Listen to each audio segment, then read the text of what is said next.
오늘 시간에는 영적 전쟁이라는 제목으로 하나님 말씀 증거하도록 하겠습니다.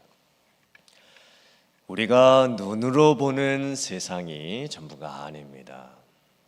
우리가 눈으로 볼 수가 없는 영적인 세상이 있습니다. 그리고 하나님께서 영적인 존재를 만드셨습니다. 하지만 성경은 하나님께서 언제 어떻게 천사를 창조하셨는지에 대해서는 정확하게 말씀을 하고 있지는 않습니다. 또 사탄과 귀신들의 경우에는 하나님께서 원래 사탄을 창조하신 것이 아니고 귀신들을 창조하신 것이 아닙니다. 하나님께서 천사들을 창조하셨는데 천사들이 타락해서 또 하나님께 불순종해서 사탄이 되고 또 귀신들이 되었습니다. 성경은 천사와 또 사탄과 마귀 또 귀신들의 존재에 대해서 창조의 기원을 설명하지를 않습니다. 천사가 어떻게 창조가 되었고 또 천사가 어떻게 타락하게 되었는지 정확하게 자세하게 과정에 대해서는 말씀을 하고 있지는 않습니다. 그냥 바로 천사와 사탄과 귀신들의 존재를 인정하면서 또 천사들의 활동과 사탄과 또 귀신들의 활동에 대해서 바로 이제 말씀을 하고 있습니다. 우리가 귀신들에 대해서 오해하지 말아야 할 것은 한국의 샤머니즘 문화 가운데에서는 사람이 죽어서 귀신이 된다고 생각을 하게 됩니다. 특별히 사람이 생전에 이제 죽을 때에 좀 원한을 가지고 죽게 된다든지 풀지 못한 한을 가지고 죽게 되면 이제 귀신이 되어서 저승에 가지 못하고 이제 염라대왕이 통치하는 곳을 저승이라고 하죠. 그곳에 가지 못하고 이승, 즉 살아있는 사람들이 살고 있는 이 세상에 머물게 된다고 보는 겁니다. 그리고 한을 풀지 못한 채 귀신이 되었기 때문에 살아있는 사람들을 찾아가 가지고 여러 가지 이제 나쁜 일, 해코지를 한다고 생각을 하게 됩니다. 하지만 이것은 오해입니다. 성경적이지 않습니다. 사람의 영혼은 죽는 즉시 천국에 가든지 지옥에 가는 것입니다. 사람이 죽어서 귀신이 될 수가 없습니다. 귀신은 원래부터 영적인 존재였습니다. 원래부터 귀신은 영적인 존재로 존재하고 있었던 겁니다. 우리가 구약 성경을 살펴보면 사탄이라고 이제 번역된 단어가 나옵니다. 히브리어로 사탄이 발음을 할 때 사탄입니다. 그래서 한글로 이제 성경을 번역할 때 그대로 그 발음을 인용을 했습니다. 그래서 히브리어도 사탄이고 그리고 한글로도 사탄입니다. 우리가 있는 성경 중에서 예전 개역 한글판 성경에서는 사단이라고 이제 번역을 해놨습니다. 지금 우리가 읽고 있는 개역 개정판에서는 사탄이라고 번역을 해놨죠. 사탄이 정확하게는 맞습니다. 히브리어로 발음을 할 때 그 T자가 히브리어로 T 발음이 나기 때문에 사단이 아니고 사탄이라고 이제 보아야 하는 겁니다. 구약 성경에서 사탄이라고 하는 그 단어가 언제 등장을 하고 또 어떻게 나오는가 하면 그 사탄의 의미가 무엇이냐면 대적하는 자, 고소하는 자라는 뜻을 가지고 있습니다. 그리고 사탄하고 다른 단어인 사탐하고 연관이 되어 있습니다. 사탄이 하는 일이 사탐입니다. 사탐이 무슨 뜻이냐면 미워하다, 괴롭히다, 반대하다, 핍박하다라는 뜻을 가지고 있습니다. 그러므로 영적인 존재 사탄은 실제적으로 사람들에게 어떤 영향력을 줄 수가 있습니다. 하나님을 잘 믿지 못하도록 방해하기도 하고 또 너는 죄인이다 라고 정죄하기도 하고 또 신앙생활을 잘 하지 못하도록 여러 가지 괴롭히고 또 핍박을 하게 됩니다. 이런 모습이 욥기서에 많이 나오고 있지요. 신약 성경에서 사탄이라고 번역된 헬라어 단어는 사타나스입니다. 히브리어 사탄을 발음 그대로 헬라어 성경도 음처를 했습니다. 그래서 헬라어 성경에서도 사탄이 사타나스입니다. 이 사타나스의 의미가 무엇이냐면 시험하는 자, 참소하는 자, 세상의 신, 대적하는 자라는 의미를 가지고 있습니다. 예수님께서 광야에서 이제 사탄에게 시험을 받으시죠. 그때 예수님께서 사탄에게 이제 이렇게 명령을 하시게 됩니다. 사탄아 물러가라. 그때 이제 사타나스라고 하는 단어를 사용을 하셨습니다. 예수님께서 광야에 계실 때 사탄이 찾아와서 예수님을 시험했지요. 그래서 예수님께서는 시험하는 자여 물러가라 라는 의미로 사타나스 이렇게 사용을 하신 겁니다. 또 신약 성경에는 마귀라고 하는 단어도 나오게 됩니다. 마귀라고 하는 단어는 헬라어로 디아볼로스라는 단어입니다. 영어로는 데빌이죠.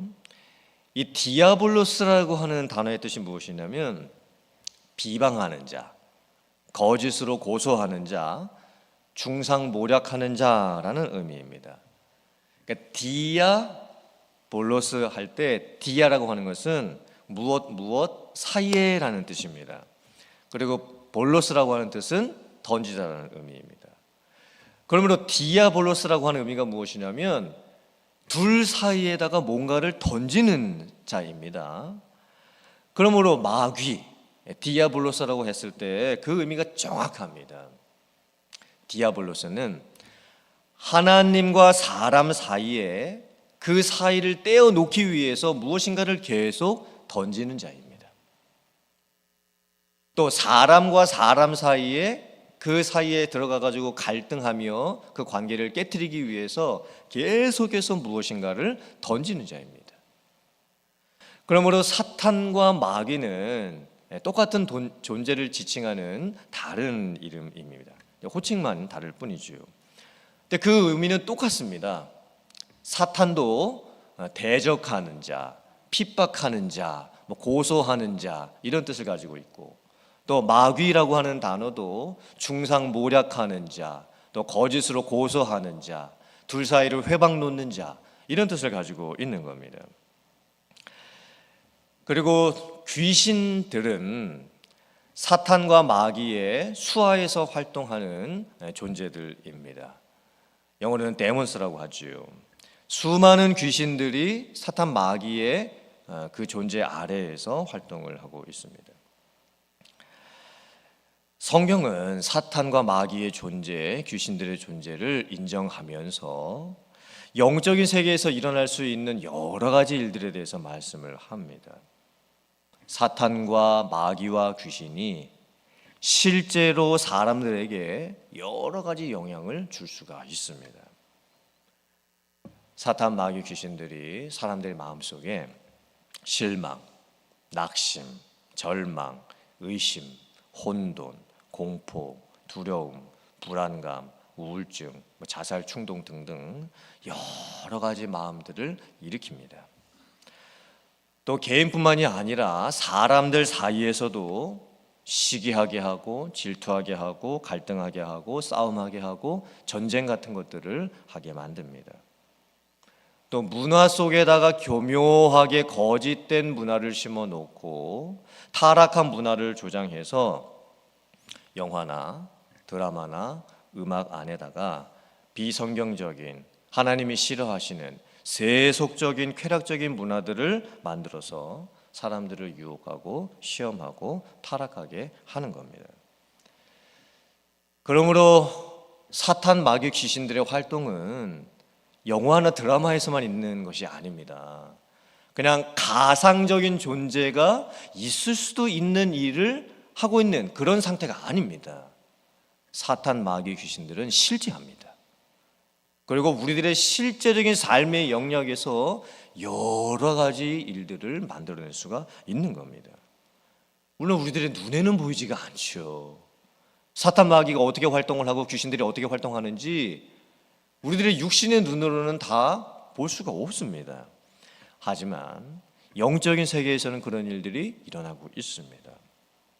각 개인과 사람들 안에서 또 국가 전체에 사탄과 마귀 귀신들이 활동을 하고 있는 겁니다. 하지만 우리가 여기에서 오해하지 말아야 될 것이 있습니다. 사탄, 마귀, 또 귀신들에 대한 이 영적인 존재에 대한 인식의 균형이 필요합니다. 한편으로 지나치게 사탄과 마귀 귀신들에 대한 존재를 너무 과대평가해서 내 삶에 일어나는 모든 일들, 우리 주변에 일어나는 모든 일들에 대해서 다 사탄이 한 거라고 하면서 사탄에 대한 음모론에 빠지는 것은 잘못된 겁니다. 예를 들면 제가 길을 가다가 돌에 걸려가지고 갑자기 넘어졌습니다. 그때 생각하기를 사탄이 저 돌에 들어가가지고 내 발을 잡아가지고 내가 넘어졌구나, 이렇게 생각하시면 안 된다는 겁니다. 또 이런 예화도 있습니다. 어느 아내가 기도원에 가서 열심히 기도를 하고 돌아왔습니다. 근데 집에 돌아와 보니 남편이 여러 가지 일로 아내를 힘들게 하는 겁니다. 남편이 이제 불평을 하게 되지요. 아니, 왜 이렇게 오랫동안 집을 비우고 돌아왔냐? 집에 밥도 안 해놓고 뭐 반찬도 하나도 안 해놓고 집안일을 도대체 하는 거냐 마는 거냐? 교회에 너무 빠져 있는 것이 아니냐? 가정주부가 가정을 먼저 돌봐야지 어떻게 기도원에 이렇게 며칠 동안 가서 기도만 하고 올 수 있는 거냐?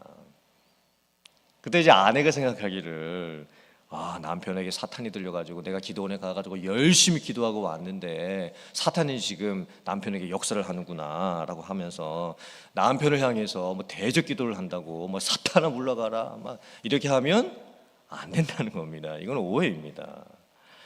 사탄이 존재하고 귀신들이 활동을 한다고 해도 모든 것은 하나님의 주권 아래에 있습니다.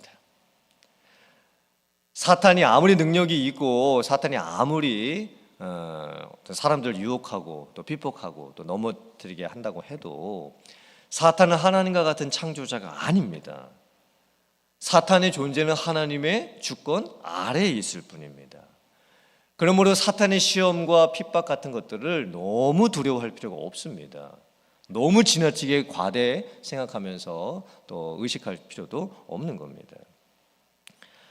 근데 또 다른 한편으로는 사탄과 마귀의 존재나 귀신들의 활동을 무시해서도 안 됩니다.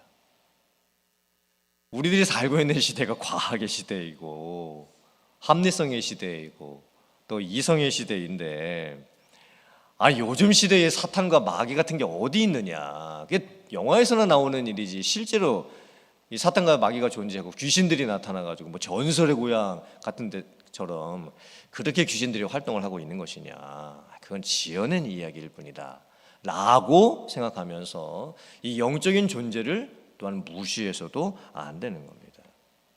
성경은 분명히 영적인 존재에 대해서 인정을 하고 있습니다. 그리고 영적인 존재들이 실제로 이 세상 가운데 어떻게 활동하고 있는지에 대해서 아주 구체적으로 말씀을 하고 있습니다. 그러므로 믿는 성도들은 분별해야 되겠지요. 내 눈에는 보이지 않고 있지만 지금 내 삶에 일어나고 있는 여러 가지 부정적인 일들 가운데에 혹시나 사단이 나를 시험하고 있는 부분은 없는지, 혹시나 사탄이 나를 유혹하고 있는 부분은 없는지, 혹은 내가 이미 끌려가서 넘어져 있는 부분은 없는지 돌아볼 수 있어야 합니다.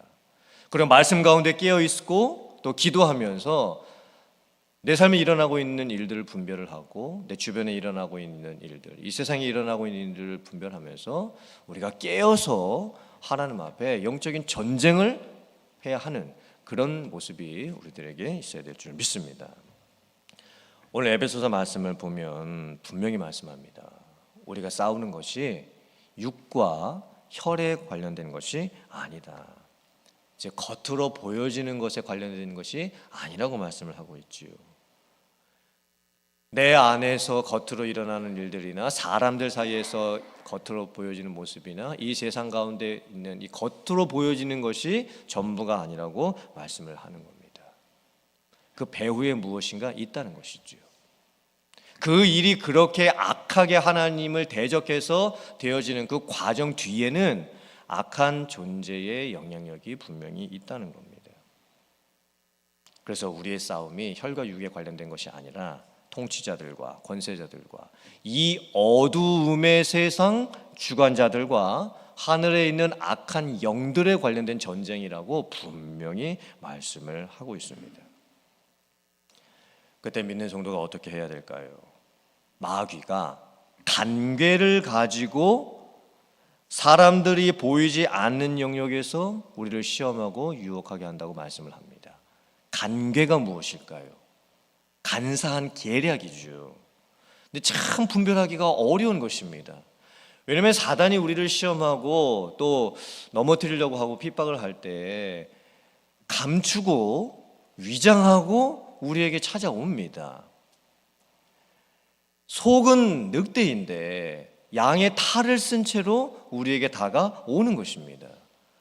그러므로 상당히 분별하기가 어렵습니다. 그때 믿는 성도는 그 마귀의 관계를 영적으로 깨어서 분별해낼 수 있어야 합니다. 지금 어떤 시험이 내게 찾아오고 있는지, 지금 사탄이 나를 어떻게 넘어뜨려서 지금 하나님으로부터 멀어지게 하려고 하고 있는지를 분별할 수가 있어야 되는 겁니다.